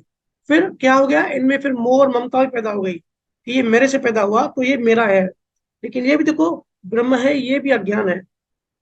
कितना कॉन्फिडेंस, कितना क्लियर गुरु महाराज कह रहे हैं। हालांकि अगर आप वेद पढ़े होंगे तो वेद में भी यही कहानी है कि विष्णु की क्रिएशन कैसे हुई, ब्रह्मा की कैसे हुई। लेकिन वहां पे सिर्फ क्रिएशन बताई है, उनका एक्चुअल इंटेंशन क्या है, वो कैसे फंसाते हैं, वो वहां नहीं बताया हुआ है। वहां ये बताया हुआ कि मुझ में आके कैसे मिलोगे, उसका प्रोसेस, उसका तरीका बताया है कि ओमकार में कैसे मिलोगे। तो जीवा के पूछते हैं कि परेशान हो गए, अब तो ब्रह्म ध्यान लग ही नहीं रहा है। तो आगे गुरु महाराज कहते हैं, जब शिव लाख शब्दों से किया, शट शास्त्र सुन बारा। फिर शिव ने लाख शब्दों का ग्रंथ बनाया, शास्त्र बनाया। शट शास्त्र सुन बारा, लाख शब्दों के छह शास्त्र बनाए। यहाँ को ब्रह्म ब्रह्म दिखलायो, छह मत छह बंग न्यारा। उनको कहा कि आप परेशान मत हो, आप भटको मत, ये जो मैंने जो ग्रंथ दिए हैं, ये ग्रंथों को आप फॉलो करो। इसी से आपको असल ब्रह्म, आप जिस जहां जाना चाह रहे हो आप वहां पहुंच जाओगे। न्याय को ब्रह्म ब्रह्म दिखलायो, उन्होंने कहा कि ब्रह्म में जाओगे, पर असल में वो ब्रह्म है। ब्रह्म मतलब माया। छह मंत्र छह अंक न्यारा, ऐसे छह, वो जो ग्रंथ था, जो सोर्स था, उसमें भी छह छह भाग बना लिए कि अलग अलग तरह की कर्मकांड करो, अलग अलग तरह की सिस्टम करो, और अलग युग में अलग तरीके से आपको मोक्ष मिलेगा, या तो सत्य स्वरूप में जाओगे। पर ये सब भरमाने के लिए है, ऐसा गुरु महाराज हमको कहते हैं। आगे कहते हैं, चूक्या ध्यान बंद कर मोही, माया ध्रम उठायो। अब वो बात गई जग फैली, ब्रह्म ध्यान नहीं पायो। इसमें जो कुछ साखियां हमने छोड़ दी क्योंकि समय कम है। तो गुरु महाराज कहते हैं, चूक्या ध्यान बंद कर्म मोही। अब जो है, जीव ध्यान नहीं कर पा रहे थे, अब उनको ध्यान में मन नहीं लग रहा था, अब ध्यान छोड़ के वो कर्मों में फंस गए। क्योंकि क्या हो गया ना, अलग अलग श्रेणी से पैदा हो गए, और मोह पड़ गया, आपस में इंटरेक्शन करने लगे। इंटरेक्शन करने से, विद्या करने से कर्म कर्म कर्म का जो बंध है वो लगने लगा। चूक ध्यान बंद कर्म मोही, अब ध्यान से चूक गए, अब ध्यान नहीं होता। अगर आपने सुना होगा, मैं हर सत्संग में कहता हूँ कि जितनी भी दूसरी बातें हैं ना, वो सब यही कोशिश है कि आपको ध्यान से दूर, ध्यान को आपको कैसे दूर किया जाए। जो भी सिचुएशन, जो भी इंसान, जो भी कंडीशन, जो भी भक्ति, जो भी ज्ञान आपको ध्यान से दूर करता, समझ जाओ वो माया है, वो ब्रह्मा विष्णु महेश और शक्ति की कोशिश है, क्योंकि ध्यान से ही मिलता है। असल गुरु ने यही कहा, और गुरु महाराज भी यही कह रहे हैं, चूकिया ध्यान, ध्यान से चूक गए, बंद कर्म मोही, अब कर्मों के बनने लग गए। माया धर्म उठायो, अब माया के अलग अलग वैरायटी के धर्म बनने लगे। अब वो बात गई जग फैली, ब्रह्म ध्यान नहीं पाया, अब तो जगत फैल गया, अब ब्रह्म ध्यान कोई नहीं कर पा रहा है। ये उस समय की सिचुएशन नहीं है, ये हर समय की सिचुएशन है, और ये आज भी हम ऐसे फंसे हुए हैं। देखिए दुनिया भर में कितने सारे धर्म पैदा हो गए, और जितना हम नीचे गिरते जाएंगे ना, जैसे हमने पानी की बात की, गंगा की, कि पहाड़ से गिरते गिरते जितना नीचे गिरी उतनी मैली होगी, उतनी ज्यादा जड़ होगी। ये हमारी कंडीशन है, जिससे समय गुजरता है, जैसे युग बीतते हैं, हम भी ध्यान से दूर होते जाते हैं, असल ध्यान से दूर होते जाते हैं, और इन चीजों में फंसते जाते हैं। ब्रह्म ध्यान नहीं कोई, ब्रह्म ध्यान नहीं पायो, अब किसी को ब्रह्म ध्यान नहीं मिलेगा। ऐसा मायाजाल, ऐसी बस्ती इन चारों ने बसाई है। जितने भी आप लोग की अगर सुनते हो ना, ये सब लोग इन चारों की ही सुनी हुई है। वो जितनी भक्ति करते हो, नवदा भक्ति, विष्णु की जो भी भक्तियां हैं, या जो जितनी भी शक्ति की भक्ति होती है, माताओं माताओं की भक्ति, या दूसरी भी अफ्रीका में भी कुछ अगर किसी को नॉलेज होगा तो इस तरीके की भक्तियां होती है कि बलि चढ़ाते हैं और शक्ति मतलब फीमेल की भक्ति करते हैं। जैसे हम यहाँ काली दुर्गा कहते हैं ना, प्रकृति की भक्ति, वो वहां पे इस तरह की भक्ति होगी कि जो प्रकृति की जो माता है वो कोई मतलब फीमेल है, तो वो प्रकृति की भक्ति करते हैं। तो इस तरीके की दुनिया भर में जितनी भक्तियां होती है ना, गुरु महाराज कह रहे हैं ये सब यही यही फंसाने के लिए है।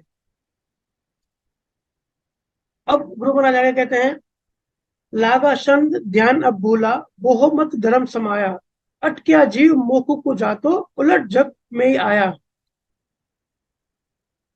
लागा छंद ध्यान अब भूला, अब छंद लग गया, अब ध्यान भूल गया, अब ध्यान से दूर होगा। देखो प्रेजेंट की सिचुएशन ऐसी है। अब सब कहते हैं ना भैया ध्यान करने का समय नहीं है, ध्यान करने का इंटरेस्ट नहीं आता, ध्यान करने में विचार आते हैं। तो भाई समझ जाओ, जो शक्ति है ना, ब्रह्मा विष्णु महेश शक्ति, आपकी जो बिलीफ सिस्टम है, ये पूरी ताकत लगा रहा है आपको उठाने के लिए, आपको ध्यान में गहराई में जाने से रोकने के लिए। देखो कितनी सिंपल चीज है। अगर फाइनल मैच चल रही है, अगर इंडिया पाकिस्तान का मैच स्टार्ट होने वाला है और हमारा वो भजन सुमरन का समय हुआ है, तो देखो अंदर से आएगा। जैसे ही हम भजन सुमरन बैठेंगे, ध्यान में बैठेंगे ना, तो हमको अंदर से इच्छा होगी, अट्रैक्ट करेगी कि भाई अभी क्रिकेट देखते हैं, आज क्रिकेट का मजा लेते हैं।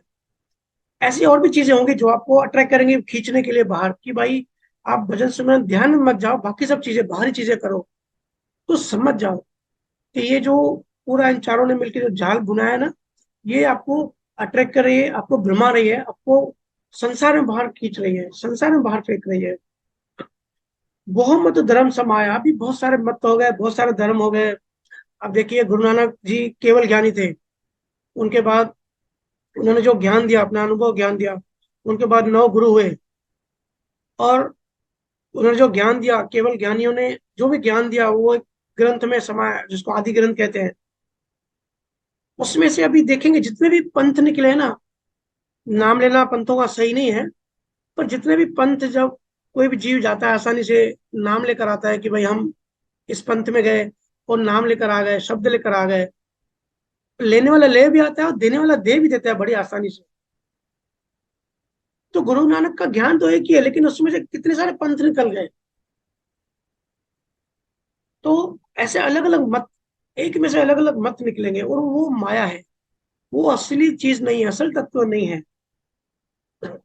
अटकाया जीव मोह को जाता, जो जीव पहले मोक्ष में जा रहा था अभी वो अटक गया, उलट जग में ही आया और वापस वापस, क्योंकि अभी कर्मों का सिस्टम चालू हो गया, यहाँ से देखो कर्मों का जो नियम है वो चालू हो गया।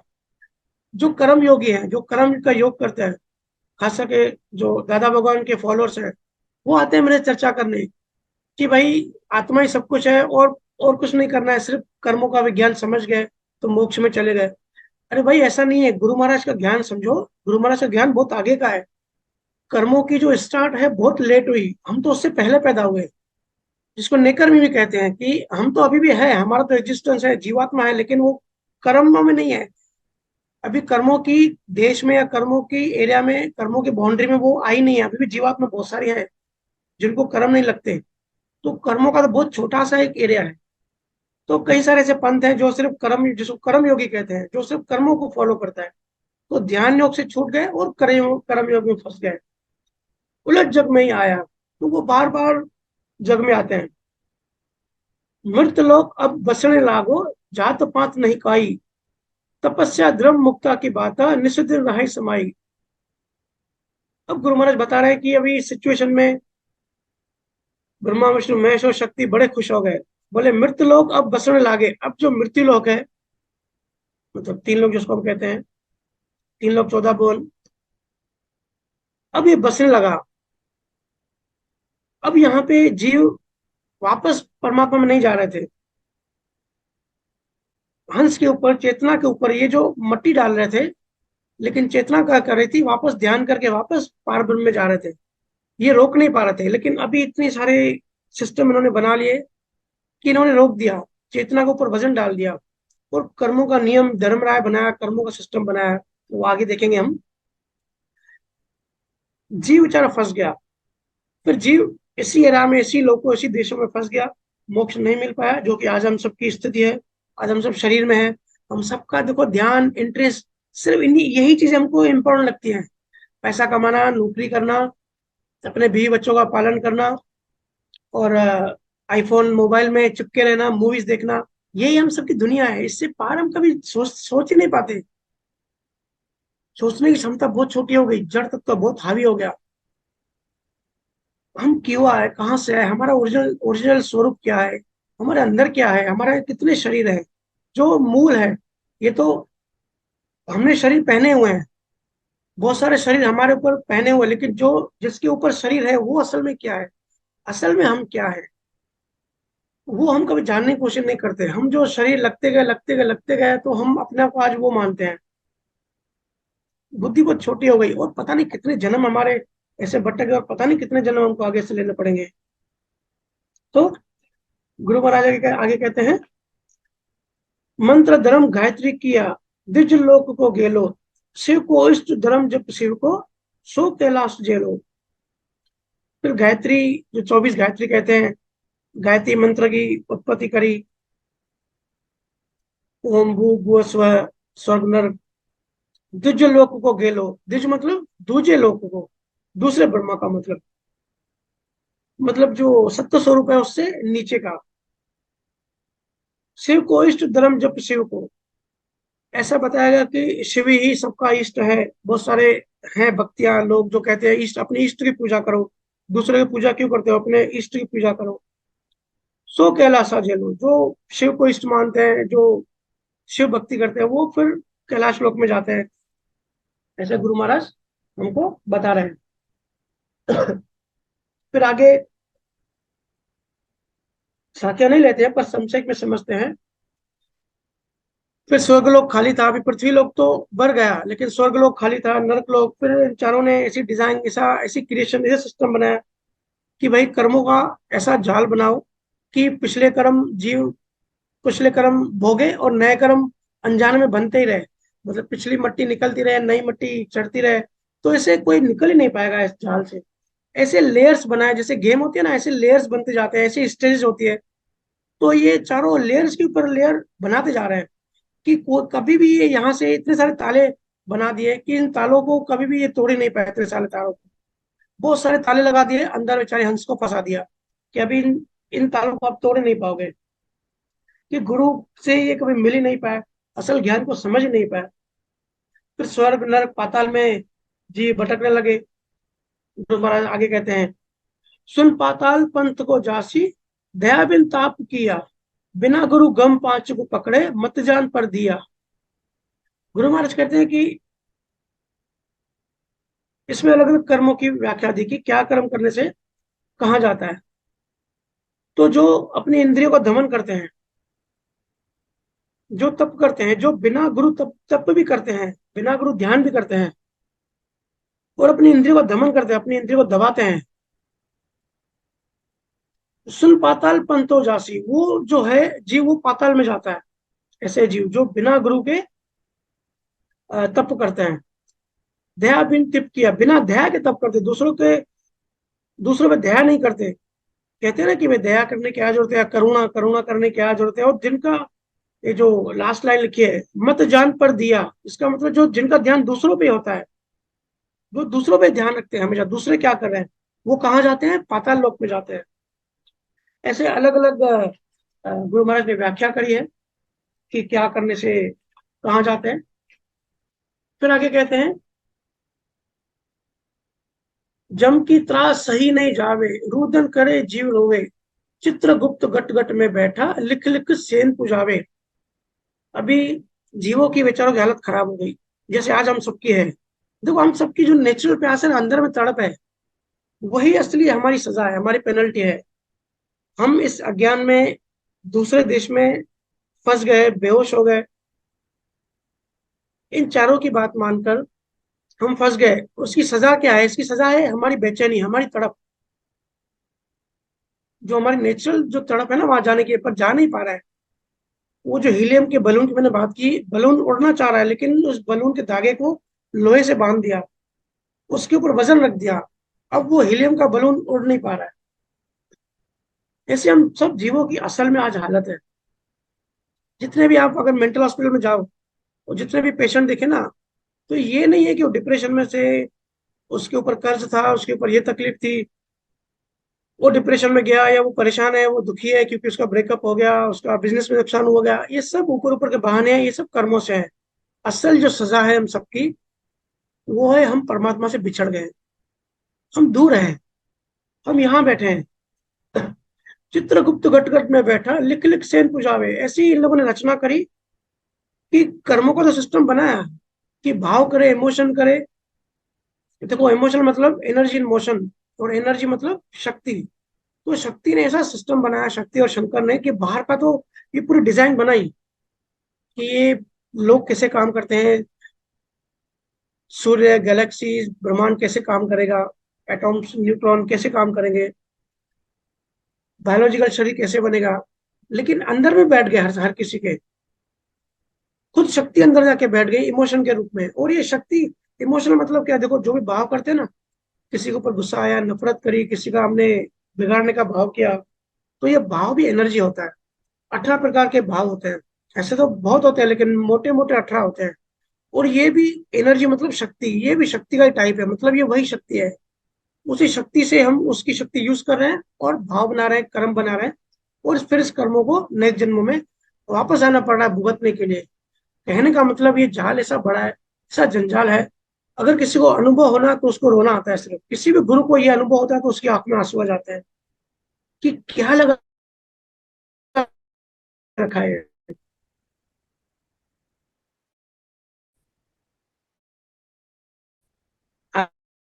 आगे कहते हैं,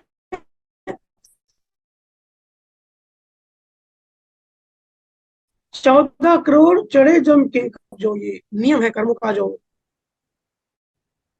पाप पुण्य का जो सिस्टम है, जिससे हमको पूरी कैलकुलेशन होती है, पूरी अल्गोरिथम होती है कि किसको किस कर्म की क्या सजा मिलेगी। ये जो हमने कई बार चर्चा करी ना, एल्गोरिथम होता है, नियम होता है, जम होता है। ये चित्रगुप्त हमारे अंदर ही एक एक चीज नोट करते जाता है, रजिस्टर करते जाता है। तो इस करने से जीव फंस गए और मुंड में धूम मचाई, 14 करोड़ चढ़े जम किंकर। गुरु महाराज कहते हैं कि ये जो जम है, ये 14 करोड़ जम बन गए। मंड में धूम मचे, हर जगह धूम मची हुई। हा हा, हाहाकार करे हंसाणी, हंस सब हाहाकार कर रहे हैं, सब हाहाकार मच गया। जब साहेब सुन पाई, साहब ने देखा, साहब ने सोचा, उपजे खपे पड़े जीव प्रलय, दुख सुख बारंबार, जब सुन आवाजा हुई आवगत की, सिरजू संत हमार। जब मालिक ने देखा, स्वरूप ने देखा कि ऐसा सिचुएशन बन गई कि जीव मेरे पास नहीं आ पा रहे हैं, वहीं वहीं क्रिएशन में अलग अलग शरीरों में भटक रहे हैं, दुखी हैं, परेशान हैं, हाहाकार मचा हुआ। जब साहेब सुन पाई, मालिक ने करुणा से सुनी कि इनका कुछ सॉल्यूशन करना पड़ेगा। उठे धुन संकल जग दुनियो, सुनर करे विचारा, सृजनहार संत को भेजियो, दिया शब्द आधारा।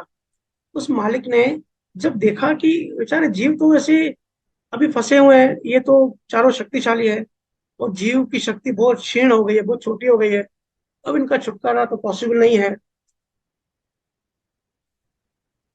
तो गुरु महाराज कहते हैं क्या हुआ, उठी धुन सकल जग ढूंढियो।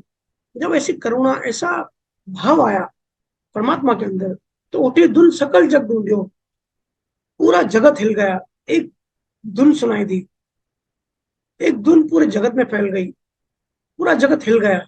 सकल जग ढूंढियो, सुनर करे विचारा, सृजनहार संत को भेजो। गुरु महाराज कह रहे हैं कि परमात्मा ने फिर संतों को भेजना चालू किया, दिया शब्द आधारा। ये जो जीव, जो जिनको कोई शक्ति नहीं थी, जो माया के जाल में उलझ गए थे, उनके पास संतों को भेजा, मतलब सतगुरु को भेजा, और शब्द का आधार देना चालू किया। दिया शब्द आधार, शब्द का आधार देना चालू कर दिया। इसलिए जितनी भी भक्तियां हैं, जितनी भी हैं, सबसे श्रेष्ठ सतगुरु भक्ति कही जाती है। इसलिए कबीर साहब ने कहा कि सतगुरु की महिमा ऐसी है, जितना भी लिखूंगा उतना, सारा जंगल को अभी मसी करूंगा, इंक करूंगा, तो भी वो लिखने बैठूंगा, उसकी जो महिमा है कम पड़ेगी। क्योंकि सतगुरु जो आते हैं वो तो परमात्मा में ही है, वो वहां से गुरुमंडल से आते हैं, और हमारे लिए इस बायोलॉजिकल जो शरीर है, मल मूत्र की काया, इसमें फंस जाते हैं, खुद भी भोगते हैं, हमारे लिए करुणा के लिए, हमको निकालने के लिए आते हैं। अभी कल ही एक जीव से मेरी बात हो रही थी, तो उसने कहा कि आप गुरु भक्ति में भगवान से बड़ा गुरु को कैसे मानते हो, भगवान बड़ा होता है ना, ऐसे उसने कंपैरिजन करी। तो पहले तो काफी सारी हमारी मतलब और भी काफी चर्चा हुई, लेकिन जब ये कहा तो बड़ा एक करुण का भाव निकला। उसने कहा कि आप गुरु को भगवान क्यों समझते हो। मैंने कहा भाई, गुरु और भगवान, मैं भी यही कहता हूँ कि गुरु को भगवान मत समझो, गुरु और भगवान की तो कंपैरिजन हो ही नहीं सकती। हम नॉर्मली भगवान किसको कहते हैं, ब्रह्मा विष्णु महेश के जितने भी अवतार हैं सृष्टि में, उन्हीं को हम भगवान कहते हैं। या प्रकृति की जो क्रिएशन है, जिसको कर्ता या ईश्वर कहते हैं, प्रकृति को ही कई लोग पुरुष कहते हैं, ईश्वर कहते हैं, तो उसको हम भगवान समझते हैं, भगवान मानते हैं। तो उसने कहा कि आप गुरु को इतना मान क्यों देते हो कि गुरु को भगवान समझते हो। तो मैंने कहा कि गुरु को भगवान समझना ही नहीं चाहिए, गुरु और भगवान की कंपैरिजन में हो ही नहीं सकती। सतगुरु तो भगवान से बहुत ऊंचा है, बहुत ऊपर है। भगवान तो बहुत छोटा है, भगवान तो फंसाता है, सतगुरु से निकालता है। तो कहा कि कभी भी उसकी कंपैरिजन नहीं हो सकती। सतगुरु की बहुत महिमा है, उनकी, उनका जो ज्ञान होता है वो असल में ऐसा होता है कि ये किसी भी कर्म कांड में, किसी भी, इन चारों ने जो क्रिएशन करी, जो साकार सृष्टि बनाई है, दुनिया भर में जितने धर्म बने हैं, इन धर्मों की बातों में नहीं अटकाते। अब देखो कैसे कैसे लोग फंसे होते हैं। बहुत लोगों के ऐसे नियम होता है कि भाई सुबह नहा के दुकान पे जाने से पहले मंदिर में माथा टेक के आने का है। क्यों जाना है पता नहीं है, एक मन में बस डर लगा है। या ऐसी भक्तियां हैं कि जो लालच देती हैं। ये ऐसे सोकॉल्ड गुरु भी होते हैं, सोकॉल्ड बाबा भी होते हैं, जो संसार बढ़ाने की बात कहते हैं कि ये करो तो आपका धंधा बढ़ने लगेगा, ये करो तो आप खुश रहने लगोगे, ये करो कि आपको बरकत पड़ेगी, ये करो कि आपको, आपकी शादी हो जाएगी। ये जो भक्तियां, ये तो देखो ब्रह्मा विष्णु महेश की क्रिएशन में फंसाने वाली बातें है ना। वही तो वो चाहते हैं कि हम यही फंसे रहे। सतगुरु ये सब नहीं बताता, सतगुरु उससे ऊंची बात बताता है, सतगुरु इनसे बाहर निकालने का रास्ता बताते हैं। सतगुरु बहुत आगे की बात कहते हैं। तो गुरु महाराज कहते हैं कि अपने प्रतिनिधि को, अपने, या वो खुद ही उसी रूप में संतों को भेजा, नियक्षर की सत्ता प्रकट करने की शक्ति दी, जो ओंकार से भी ऊपर है। ये सारी जो क्रिएशन है ना, जो भी आप देखते हो, पांच इंद्रियों से सुनते हो, जो भी ज्ञान, जो भी ध्यान करते हो, जो भी समझते हो, ये सब ओंकार से ही है। हम ये सब करने में से क्या जाएंगे, ओंकार में जाएंगे और ओंकार से वापस आएंगे। वहां मोक्ष नहीं है, वहां आना जाना लगा रहता है। इसलिए सतगुरु भक्ति करो। सतगुरु की भक्ति है वो सबसे बड़ी है। गुरु महाराज ने ये जो सतगुरु भक्ति, सतगुरु कैसे भक्ति बताते हैं, उसकी एक साखी में महिमा करी है, जो मुझे बड़ी अच्छी लगती है। गुरु महाराज कहते हैं, अणबे उर संग फौज, अरद आउद क्यों बाया। अणबे उर संग फौज। गुरु महाराज कहते हैं कि अणबे मतलब कहते हैं, एक तो कि, एक तो होता है कि जहां डर निकल गया, जहां कोई भय नहीं है। पर पहले भय था, क्योंकि काल की, जहां काल की एरिया होती है, जहां इन चारों की सृष्टि होती है, वहां डर होता है। फिर आप, फिर बाद में ध्यान में डर निकल जाता है। लेकिन एक उससे ऊंची ऐसी अवस्था होती है जहां कोई डर होता ही नहीं है, डर कभी पैदा ही नहीं हुआ। गुरु महाराज कहते हैं, मतलब सत्य स्वरूप की वही, जो भी सत्य स्वरूप से आता है वो कैसा होता है, अणबे और संग फौज। वो जो अणबे है, जहां डर डर की बात ही नहीं सुनी, डर होता ही नहीं है। वहां से फौज आती है, संतों की फौज। अरद आवत कयूं भाया, वो जो फौज आती है, अरद मतलब बारूद, वो अपने साथ बारूद लाती है। चर्चा चर्चा गुरे निशान, तोफ डिस्टांग गहाया। तोफ डिस्टांग गहाया, मेरे दांत में पेन है तो प्रोनाउंसिएशन बराबर नहीं हो पा रहा है। महाराज कहते हैं कि वो जो संत आते हैं, सतगुरु आते हैं, चर्चा बुरे निशान, निशान कहते हैं झंडा होता है ना, कि भाई ऐसी वो चर्चा करते हैं कि सतगुरु उस परमात्मा का ही झंडा गाड़ते हैं। तो दृष्टांत कहाया, वो जो फौज है संतों की, तो वो ऐसे एग्जाम्पल देते हैं, इस तरीके से ज्ञान देते हैं, इस तरीके से समझाते हैं कि जो मन माया में उलझा हुआ है, माया में रस है, जैसे माया की चीजें ही अच्छी लगती है, व्हाट्सएप इंस्टाग्राम फेसबुक की अच्छा लगता है, पर उनकी चर्चा संतों की इस तरीके से होती है, उनके एग्जाम्पल्स ऐसे होते हैं, दृष्टांत ऐसे होते हैं कि तोफ की तरह होते हैं। जैसे तोफ चलती है तो बड़ी बड़ी फौज सामने रुक नहीं पाती, ऐसे ही उनका ज्ञान ऐसे होता है, अगर कोई सुने तो तोफ की तरह होता है। गुरु महाराज कहते हैं उसके सामने माया की जो फौज है वो खड़े नहीं हो सकती। म्यान वेद अमराओ, राग सिंधु जस गावे। राग सिंधु जस गावे मतलब, जब पहले ऐसा होता था कि, अभी भी है, कि जो फौज जो आर्मी लड़ने जाती थी तो वो एक राग गाती थी, मतलब एक सुर गाते, एक गाना गाते थे, तो उसको कहते हैं राग सिंधु। तो वो गाने से क्या होता है, मत फौजो में सुर, जोर जोर शमशेर बजावे। वो जो राग है, वो जब आर्मी में जब वो गाना जब बजता है तो वो इतने इतने पक्के हो जाते हैं, इतने स्ट्रांग हो जाते हैं कि अभी लड़ाई लड़नी है, अभी सामने वाली आर्मी, सामने दुश्मन को तोड़ना ही है, उसको खत्म ही करना है। मत फौजा में सूर, वो एकदम शूरवीर हो जाते हैं, एकदम टाइट हो जाते हैं कि अभी हम किसी को नहीं सुनेंगे, अभी तो हम माया को तोड़कर ही रहेंगे। जोर शमशेर बजावे, और उनकी शमशेर मतलब तलवार, ऐसी उनकी तलवार जो होती है, इतना जोरों से चलती है कि सामने आर्मी रुक ही नहीं पाती। ए फौजा जड़ पास है, जासू जुटे न कोई। गुरु महाराज कहते हैं ऐसी फौज, ऐसा ज्ञान जिसके पास है, जासू जुटे न कोई, उसके सामने कोई भी पुज नहीं सकता, कोई भी आर्मी माया की वहां रुक नहीं सकती। सब ज्ञानी सुखराम के करदन सन्मुख है। सब ज्ञानी ये बात सुनो।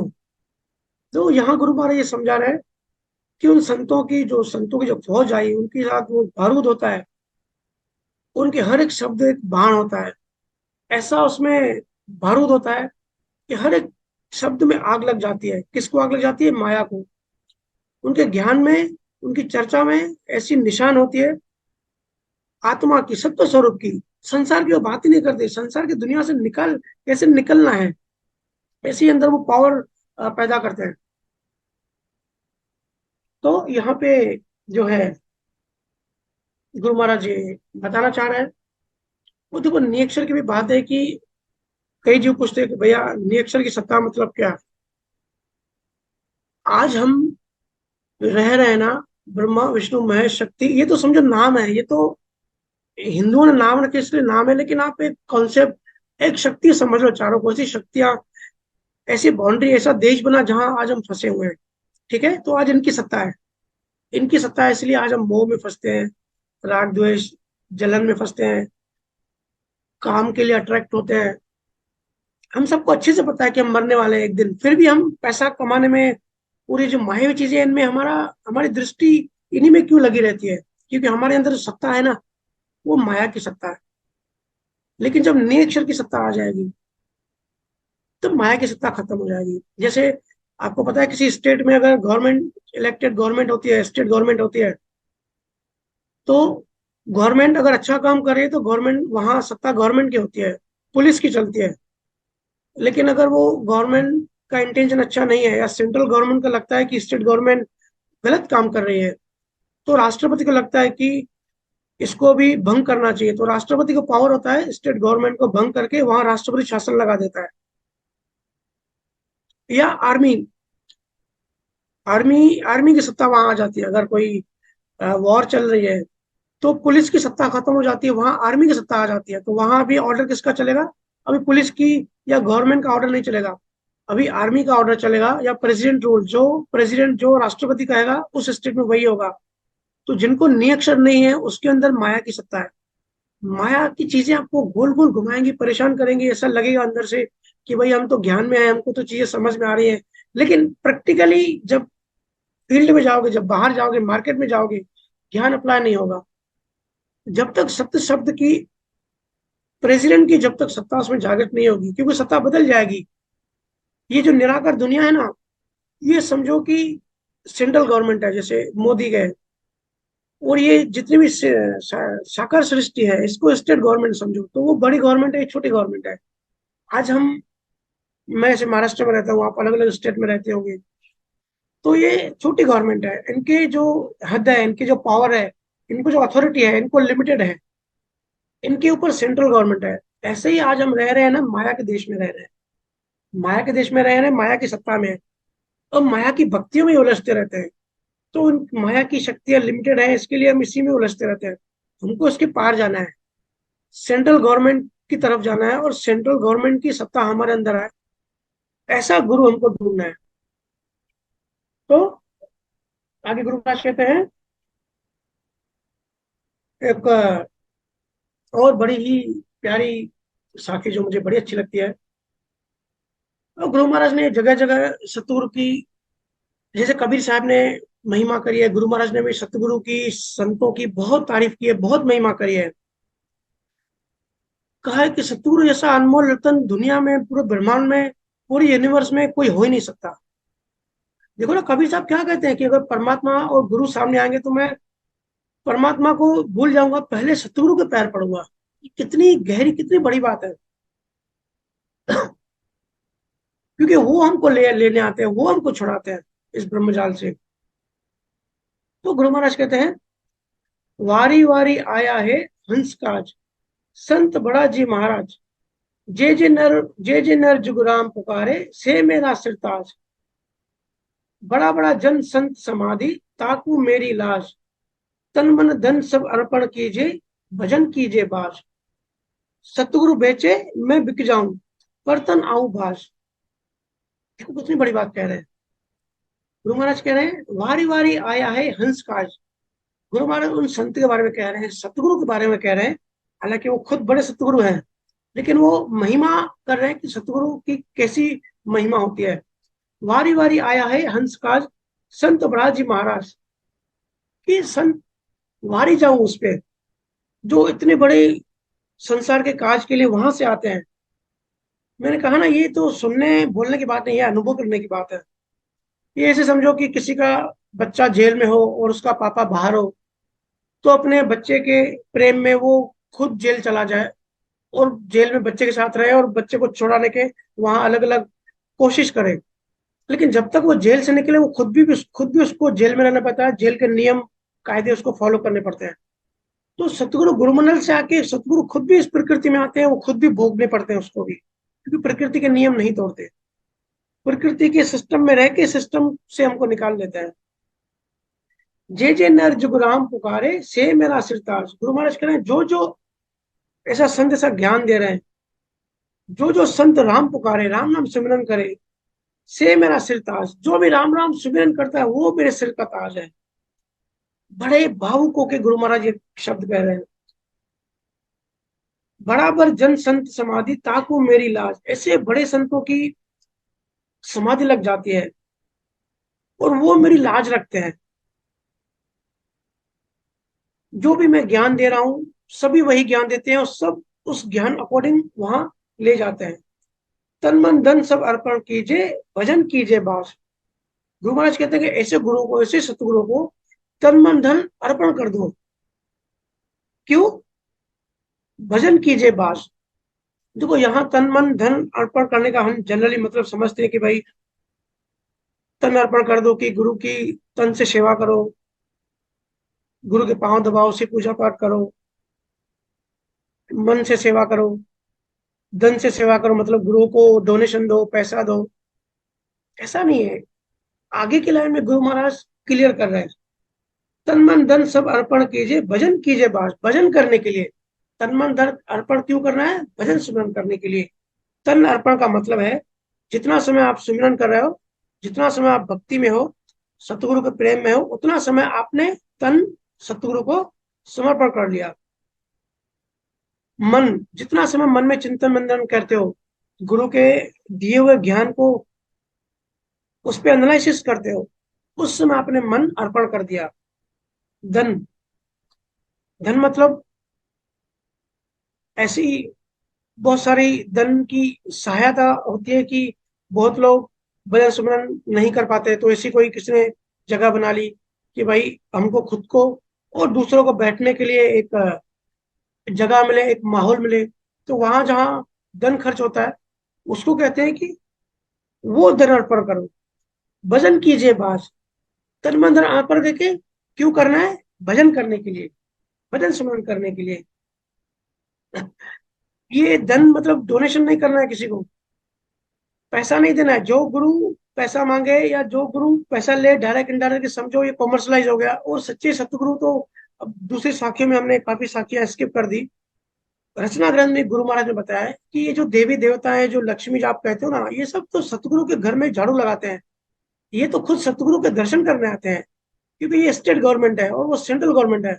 अगर मोदी कभी, अभी कल परसों ही मोदी मुंबई आया था, तो जो स्टेट सीएम होते हैं ना, वो पीएम की या प्रेसिडेंट की सेवा में लग जाते हैं। उनकी सिक्योरिटी देखते हैं कि ये हमारे देश में, हमारे एरिया में आया, इसकी सिक्योरिटी करनी है, इसको किसी चीज की यहाँ तकलीफ ना हो, पूरा मैनेजमेंट देखते हैं। ऐसे जो हम जीव है ना, छोटी चीजों में पैसे के पीछे पागल होते हुए जा रहे हैं, काम के पीछे पागल हुए जा रहे हैं। ये सब देव, ये सब जो देव है, ये तो संतों के नौकर हैं, संतों का सेवक है। ये कोई क्या दे सकता है गुरुओं को, ये सब। और जो गुरु कॉमर्शलाइज करो, समझो वो गुरु ही नहीं है, क्योंकि वो खुद इतना बड़ा है, उसको इसका आभास ही नहीं है, तो वो बड़ा है ही नहीं। सतगुरु बेचे मैं बिक जाऊं। देखो कितनी बड़ी बात कह रहे हैं गुरु महाराज, कि अगर सतगुरु बेचे, कि इतना मैं समर्पण कर दूं, पूरा मैं गुलाम बन जाऊं, कि अगर सतगुरु मुझे बेचे तो मैं बिक जाऊं, बर्तन आऊं बाज। कि बर्तन मतलब दूसरों को भी गुरु के कहने से मैं ऐसे से, भाई गुरु अगर मुझे सेवा दे रहा है, कि बर्तन आऊं बाज, कि दूसरों को भी भाई ज्ञान देना है, दूसरों को भी क्योंकि गुरु महाराज जो है शरीर में आते हैं, जितने भी सतगुरु है शरीर में आते हैं, और शरीर की अपनी अपनी लिमिटेशंस होती हैं।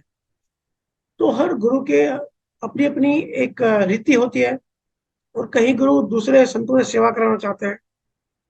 बर्तन आऊं बाज, की अगर वो मेरे से सेवा करा है पूरी जिंदगी भर भी, तो मैं करूंगा।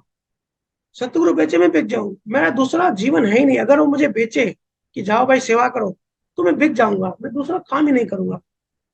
तो सतगुरु कहने का मतलब, सृष्टि रचना ग्रंथ जो है, हमको यहाँ ये तो समझना है।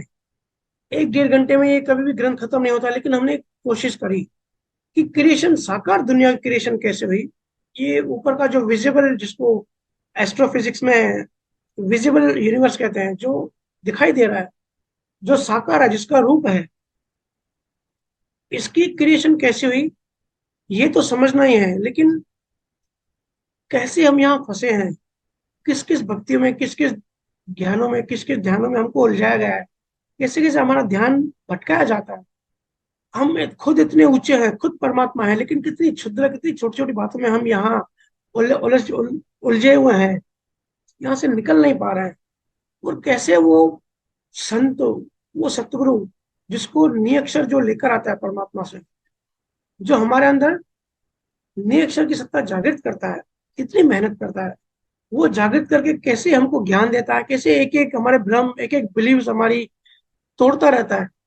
देखो जिसके अंदर सतगुरु की ये सत्ता जागृत हो गई ना, जैसे हमने कई बार चर्चा करी है कि इच्छा माया, पहले कंठ स्थान से इच्छा माया मरने लगती है। अब कुछ साखियां हमने स्किप करी, क्रिएशन में ऐसे बताया कि इच्छा माया, जीव को अंदर इच्छा माया मतलब बिलीव्स डाल देते हैं। हर जीव के अंदर अलग अलग बिलीव्स डाल दो, अलग अलग विश्वास डाल दो, तो देखो हर दुनिया में जितने धर्म है, पंथ है, हर किसी का अपना अपना बिलीव सिस्टम है, और जिसकी जैसा बिलीव होता है वो आगे वैसे ही बढ़ता है। अगर कोई क्रिश्चियन मरता है, तो उसकी बिलीव होती है कि जीसस या क्रिश्चियन के जो दूत होते हैं वो लेने आते हैं।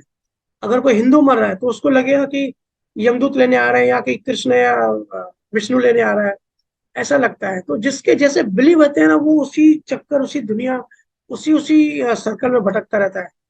इस सर्कल से बाहर नहीं जा सकता। तो निरीक्षण का मतलब होता है जो सारे बिलीफ से पार जाए, सारी चीजों से ऊंचा जाए, जो एक भी अंदर बिलीव नहीं रखे। लेकिन ये तो भूलने की बात हो गई, ये बिलीव डिलीट कैसे होंगी, ये इच्छा माया खत्म कैसे होगी। तो जब निरीक्षण जागृत होता है, एक एक स्थान पे हमारी ये जो जो बिलीफ सिस्टम है, जो इच्छा माया है, ये कंठ से लेके ऊपर दशम द्वार तक एक एक इच्छा माया यहाँ डिलीट होती जाती है। जैसे जकड़ा गया है वैसे ही, जैसे एक एक ताला लगाया गया है हमारे ऊपर, वैसे ही ये जो निरीक्षण ये चाबी है, हर एक ताला ये खोलते हो जाता है। इसलिए जितनी भी भक्तियां देख रहे हो ना, और जितना भी अगर किसी के अंदर डर है, भ्रम है, संशय है, वहम है कि मैं ये नहीं करूंगा तो ये बिगड़ जाएगा, ये नहीं करूंगा तो वो बिगड़ जाएगा। अरे भाई, अगर आप सतुर भक्ति में हो तो सबसे श्रेष्ठ है, पूरे ब्रह्मांड में से श्रेष्ठ भक्ति नहीं है। प्रेम भक्ति में हो, असल स्वरूप में, सत्य स्वरूप की भक्ति में हो, तो दूसरा कुछ भी करने की जरूरत नहीं है। सुखराम जी महाराज की और कबीर साहब की, दादू दयाल, दरिया शाह, तुलसीदास, और जिनको दूसरे देशों में जो पैदा हुए, लॉज दू, और एक रोमानी संत, मुझे नाम याद नहीं आ रहा है, ये जो सूक्ष्म वेद जिसको गुरु महाराज कहते हैं, कि वेद, वेद लवेद और सूक्ष्म वेद, और इसके परे का जो सूक्ष्म वेद है वो केवल ज्ञानियों का सूक्ष्म वेद होता है। तो ये सूक्ष्म वेद पूरी दुनिया में जिन संतों को मिलता है, तो वो सूक्ष्म वेद वो बताते हैं, तो वो जो फॉलो करते हैं उसको बाकी ये माया की चीजें करने की जरूरत नहीं है। अगर सतगुरु भक्ति में है, अगर नियक्षर है, प्रेम में है, समर्पण में है, भक्ति में है, ज्ञान में है, तो किसी भी देवता से या किसी भी चीज से, किसी भी कर्मकांड से डरने की जरूरत नहीं, किसी भी भ्रम या संशय में पड़ने की जरूरत नहीं है। ये असल भक्ति है। और हम सब देख रहे हैं, अनुभव भी कर रहे हैं। नियक्षर जागृत होने के बाद, दसमद्वार खुलने के बाद, जैसे जैसे हम चिंतन मनन करते हैं, जैसे जैसे समय गुजरता है, वैसे वैसे जैसे बच्चे की बुद्धि बढ़ती जाती है, हमारी आंतरिक बुद्धि बढ़ती जाती है, हमारी समझ डेवलप होने लगती है, धीरे धीरे जो भ्रम है वो निकलने लगते हैं। इसलिए हमें कई बार पूछते हैं कि भैया, हम पूजा पाठ ना करें, मंदिर में ना जाएं, तो कभी कोई मना करने की जरूरत नहीं है। देखो, अगर कोई अज्ञानी होगा, उसको मना करोगे तो भी उसके अंदर में भय लगा रहेगा, डर लगा रहेगा। भले बाहर से बोलेगा कि किसी ने मना किया, या उससे फायदा नहीं है जाने में, क्योंकि असल मोक्ष तो मिलेगा नहीं, लेकिन अंदर में वो, उसके अंदर डर लगा रहेगा। तो बाहर से जाओ नहीं जाओ फर्क नहीं पड़ता, मेन होती है अंदर की बात। अंदर से अगर हमारा ज्ञान बढ़ रहा है, ज्ञान खुल रहा है, क्योंकि ज्ञानी, आत्मा ज्ञानी तो है ही। जैसे जैसे आवरण हटते हैं, जैसे जैसे इच्छा में, जैसे जैसे बिलीव हटते हैं, जैसे जैसे बिलीव डिलीट होते जाते हैं, वैसे वैसे हमारा ज्ञान खुलता जाता है। और हम सत्य स्वरूप में, सत्य स्वरूप की तरफ जैसे जैसे आगे बढ़ते रहते हैं, वैसे वैसे ये ब्रह्म संशय हमारे निकलते जा रहे हैं। हम सबको अनुभव है जो सच्ची भक्ति में है, कि ये जो ब्रह्म है ये धीरे धीरे निकलते जा रहा है। अगर ब्रह्म निकल रहा है, अगर चिंताएं कम हो रही है, अगर ज्ञान में रुचि लग रही है ज्ञान सुनने से, तो समझ लेना कि सत्य भक्ति है, सत्य स्वरूप से, सत्य स्वरूप की भक्ति है, निरक्षर की भक्ति है। अगर इनमें से एक भी चीज नहीं हो रही है, अब वैसे के वैसे ही हो, तो समझना ये जो त्रिगुणी माया, ये जो ब्रह्म विष्णु महेश और शक्ति ने जो भक्तियां बनाई है ना, आप उसी भक्ति में हो। क्योंकि हमने अभी देखा ना, गुरु महाराज ने बताया कि इन इन सब ने रास्ते तो अलग बनाए, बहुत सारे रास्ते बनाए, पाताल जाने के लिए, स्वर्ग जाने के लिए, वैकुंठ जाने के लिए, लेकिन सत्य स्वरूप जाने के लिए रास्ता नहीं, इनको पता ही नहीं है, तो बताएं कैसे। लेकिन जीवों को ऐसे भरमाया कि आप ये करोगे तो आप स्वरूप में जाके मिलोगे, ऐसे भरमा दिया। तो टेस्टिंग क्या है, पता कैसे पड़े कि हम सही रास्ते पे हैं या नहीं है। तो अगर ज्ञान बढ़ रहा है, अंदर में दृष्टि खुलती जा रही है, प्रेम बढ़ते जा रहा है, संसारी झंझट कम हो रहे हैं, मतलब प्रकृति का जो पावर है, जो प्रभाव है मन पे, वो कम हो रहा है, मतलब सही भक्ति में हो।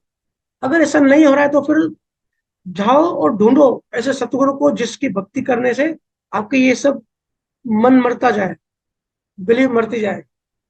ठीक है। तो मेरे ख्याल से समय हो गया है। बड़ी स्पीड से गुरु महाराज का सृष्टि रचना लिया। कभी समय मिले या कभी ऑफलाइन सत्संग होता, हम डिटेल में इसको लेंगे। काफी अच्छा ये ग्रंथ है। तो अभी सत्संग को यहीं विराम देते हैं। इसका कुछ सवाल हो, प्रश्न हो, तो नेक्स्ट वीक हम अभी कोशिश करेंगे कि सिर्फ सवाल जवाब ही लेंगे। और बहुत सारे जीवों की रिक्वेस्ट है कि भैया वीडियो सत्संग चालू करो, तो देखते हैं नेक्स्ट वीक से अगर सहज और पॉसिबल हुआ तो, क्योंकि ये सब कैमरा लगाना और ये सब करना मुझे झंझट लगता है। ये बड़ा जूम आसान लगता है, तो झंझट झंझटों से दूर ही भागता हूँ। अगर सहज में हो गया, इजीली हो गया तो करेंगे, नहीं हुआ तो नहीं करेंगे। लेकिन अभी समय आ गया है, अभी समय बदल रहा है, सही समय आ गया है। प्रकृति में बहते मत जाओ, अपनी आंखें खोलो, क्या कर रहे हो, रात को बैठ के थोड़ा सा चिंतन मनन करो कि हम सही डायरेक्शन में हैं या गलत डायरेक्शन में हैं। थोड़ा सा इस पे चिंतन मनन जरूर करें। और बच्चे हैं, मीडियम एज के हैं, बूढ़े हैं, जो भी एज के हैं, हम सबका उद्देश्य एक ही है और एक ही जगह जाना है। उसमें थोड़ा समय दो, उसमें रुचि दो, उसमें इंटरेस्ट लगाओ, ज्ञान में ध्यान दो। आप सबका बहुत बहुत धन्यवाद। सबको राम राम।